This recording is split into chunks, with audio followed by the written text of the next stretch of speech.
السلام علیکم دوستو، میرا نام دلاور خان ہے اور آپ اس وقت ایکسپلم لائف سکلز کے یوٹیوب چینل دیکھ رہے ہیں۔ دوستو، آج کل کرونا وائرس کے متعلق آپ نے بہت کچھ سنا ہوگا، بہت کچھ دیکھا ہوگا، اور شاید کہیں نہ کہیں پر کسی نے ایکسپیرینس بھی کیا ہوگا کہ کرونا وائرس ایک ڈیڈلی وائرس ہے۔ اصل میں حقیقت تو یہ ہے کہ کرونا وائرس جتنا ہی چاہے ڈیڈلی ہو جائے، لیکن اس سے کئی گنا بڑھ کر انسان جو ہے زیادہ صلاحیتیں رکھنے والا جاندار ہے۔ اللہ پاک قرآن پاک میں فرماتے ہیں کہ میں نے انسان کو اشرف المخلوقات بنایا ہے، مطلب دنیا میں جتنی بھی مخلوقات ہیں ان سارے مخلوقات پہ انسان کو شرف دی گئی ہے۔ اب یہ ایک چھوٹا سا وائرس اگر ہمیں اتنا ڈرا رہا ہے تو ہم نے اپنے اشرف المخلوقات ہونے کا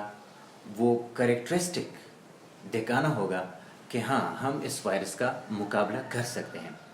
لیکن اس مقابلہ کرنے کے لیے ٹی وی چینلز پہ بہت سارے انفارمیشن آپ نے سنے، سمٹمز آپ کو بتا رہے ہیں، اسٹیٹسٹکس آپ کو بتا رہے ہیں، جو کہ ٹھیک بات ہے۔ لیکن اصل میں بات یہ ہے کہ اگر ہم ہولسٹک اپروچ کو استعمال نہیں کریں گے اور ٹوٹل ملا کر ہم سب مل کر، مطلب ہم جو بھی ہے، چاہے گورنمنٹ سے ہے اور عوام ہے،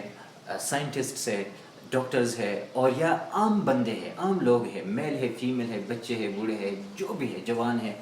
جو بھی ہے، اگر ہم سب مل کر اس کو رسپونڈ نہیں کریں گے اور وہ بھی ہولسٹک رسپانس، تو ڈیفینیٹلی یہ اس وائرس نے پھر ڈیڈلی بننا ہے۔ اور یہ ڈیڈلی اس لیے پھر وائرس ہوگا کہ یہ وائرس ڈیڈلی نہیں ہوگا بلکہ ہم نے ان کو ڈیڈلی بنایا ہوگا۔ تو لہٰذا یہ ہماری رسپانسبلٹی ہے کہ ہم اس وائرس کو ایک بگر پکچر میں دے کے ہم کچھ ویڈیوز آپ کو بنا کے دیں گے،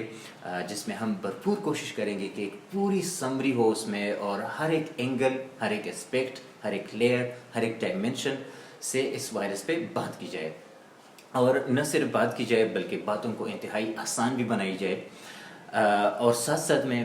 ایک سمری بھی دی جائے، ایک میپ دیا جائے، ایک امیج ہو کہ جس کے اندر پھر ہم سمجھ سکے کہ کس چیز کو پریورٹی پہ لانا ہے،